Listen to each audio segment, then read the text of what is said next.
हुन त अहिले इलिगल मात्र नभएर विद्यार्थी भिजामा गएका मानिसहरूलाई पनि उनीहरूले पठाएका छन्। देशको उत्पादनलाई मासेर अरूको देशबाट सामान आयात गराएर निर्यातलाई जिरो बनाएर हाम्रो देशले विकास गर्छ भनेर सोचे। नमस्कार साथीहरू, अहिले अमेरिकाबाट डिपोर्ट गरिएका सयौं मानिसहरूलाई देखेर हजारौं मानिसहरूले आफ्नो आफ्नो धारणाहरू राखिरहेका छन् कि यत्रो पैसा खर्च गरेर त्यहाँ जानुपर्ने जरुरत के थियो, त्यो पनि इलिगलमा।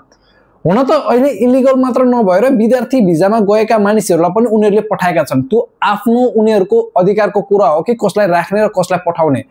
तर त्यसमा पनि यहाँ बसेका मानिसहरूले त्यही अनुसारको व्याख्या गरिरहेका छन् कि यत्रो पैसा खर्च गरेर जानु नै थियो भने इलिगल किन हुने र यत्रो पैसा खर्च गरेर अरूको देशमा किन जाने। साथीहरू, हाम्रो देशमा के छ के गर्न लागि? आजभन्दा 15 वर्ष अगाडि जुन ठाउँमा हामी थियौं त्यही ठाउँमा हामी अहिले पनि छौं। हामी कुनै पनि राजनीतिक दलसँग प्रश्न गर्न सकिरहेका छैनौं कि किन यस्तो भइरहेको छ भनेर, किनकि उनीहरुसँग प्रश्न गरे उनीहरूले सिधै उत्तर दिन्छन् कि हामीले लोकतन्त्र लिएर आइदिएका छौं, हामीले बोल्ने अधिकार दिएका छौं। बस त्यो भन्दा उनीहरुसँग केही उत्तरै छैन।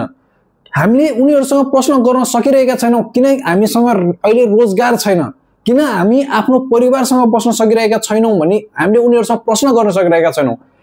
लाखौं जनताहरू परदेशी रहेका छन्। साउदी, कतार, मलेसिया या भनौं जापान, कोरिया, कुनै पनि देश एबीसी सबै देशमा नेपालीहरू अहिले पुगिरहेका छन् किनकि नेपालमा बसेर केही गर्ने आधारै छैन। सटरहरू बन्द हुँदैछन्, नेपालका हजारौं पसलहरू बन्द हुँदैछन्, मार्केटहरू कोल्याप्स खाइसकेका छन्। आफ्नो भाडा तिर्न नसकेर धेरै पसलहरू अब बन्द गर्ने अवस्थामा पुगिसकेका छन् भने त्यो केसमा एउटा साधारण जीविका पार्जन गर्ने मान्छेले कसरी धान्न सक्छ नेपालमा बसेर, र किन ऊ आफ्नो सिखी सम्पत्ति सबै बेचेर बाहिर गएर आफ्नो उचित भविष्य हेर्न चाहदैन? अभियसली सबै मान्छेले त्यो चाहना राख्नु स्वाभाविकै छ, किनकि जबसम्म देशमा रोजगारको सिर्जना हुँदैन तबसम्म मानिसहरू परदेशी नै छन्, बाहिरी नै छन्। कोही मान्छेहरू जिउँदै फर्किने छन् त कोही मान्छेहरू बाकसमा फर्किनु पर्ने हुन सक्ने छ, किनकि हामीले यही सिस्टमलाई जन्माएका छौं, यही सिस्टम नै चलिरहेको छ।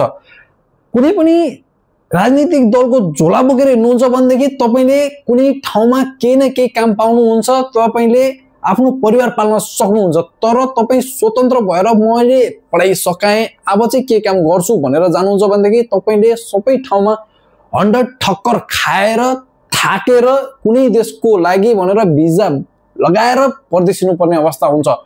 त्यसमा पनि ग्यारेन्टी छैन कि तपाईले राम्रो पैसा कमाउनुहुन्छ, किनकि अरूको देशमा अरूको नियम, अरूको शासन, त्यो अनुसारले दबिएर बस्दाखेरि कहिलेसम्म बस्न सक्नुहुन्छ त्यो तपाईको हातमा छ।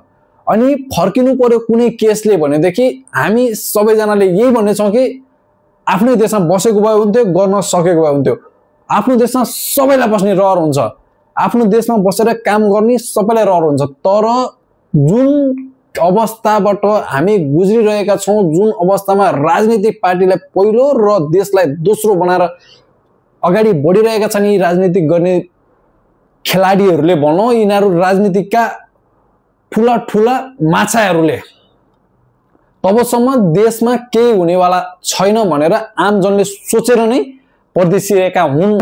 हजुरहरूलाई के लाग्छ?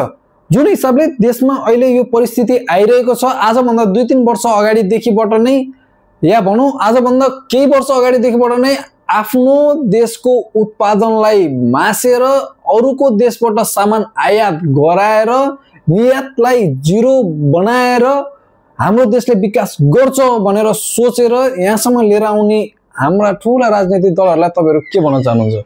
साथीहरु, आफ्नो धारणा के लाग्छ तपाईहरुलाई यो विषयमा?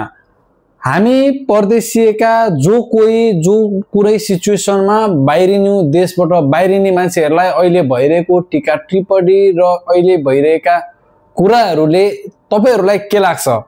आफ्नो धारणा राख्न नबिर्सिनु होला र राजनीतिक दलको विषयमा हजुरहरुको आफ्नो धारणा के छ त्यो पनि राख्न नबिर्सिनु होला। हजुरहरु मेरो च्यानलमा नयाँ हुनुहुन्छ भनेदेखि सब्स्क्राइब गर्न नबिर्सिनु होला। यस्तै भिडियो लिएर आउने छु। आजलाई यति नै। जय नेपाल, जय देश।